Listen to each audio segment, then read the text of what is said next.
যখন তুমি নিজের রক্তের মানুষ দ্বারা প্রতারিত হও, তখন তুমি নবী ইউসুফ আলাইহিসসালামের কথা চিন্তা করো। তিনি নিজের ভাইদের দ্বারা দুঃখ পেয়েছিল। যখন তুমি পথ খুঁজে পাও না, তখন তুমি নবী ইউনুস আলাইহিসসালামের কথা চিন্তা করো।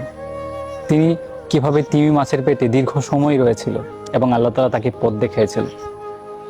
যখন তুমি নিজের মা বাবার সিদ্ধান্তে প্রশ্ন উঠাবে, তখন তুমি হযরত ইব্রাহিম আলাইহিসসালামের কথা চিন্তা করো। কারণ নমরুদের আগুনে পোড়ানোর ব্যাপারে তার বাবারও হাত ছিল। যখন তুমি অসুস্থ, ব্যথার যন্ত্রণায় কাতরাবে, তখন নবী আইয়ুব আলাইহিসসালামের কথা চিন্তা করো। তার পুরো শরীর পচে গেছিল, আল্লাহ তাআলা তাকে আরোগ্য দান করেছেন। তুমি যদি দ্বীনের ব্যাপারে কোনো প্রশ্নের সম্মুখীন হয়ে কোনো যুক্তি খুঁজে না পাও, তখন তুমি নূহ আলাইহিসসালামের কথা চিন্তা করো। তিনি কোনো প্রশ্ন করা ছাড়াই মরুভূমিতে নৌকা তৈরি করেছিল। যখন তোমার নামে কেউ মিথ্যা অপবাদ দেয়, তখন তুমি আম্মাজান আয়েশা রাদিয়াল্লাহু তাআলা আনহার কথা চিন্তা করো। আম্মাজানের নামে পুরো শহর জুড়ে কুৎসা রটনা করা হয়েছিল।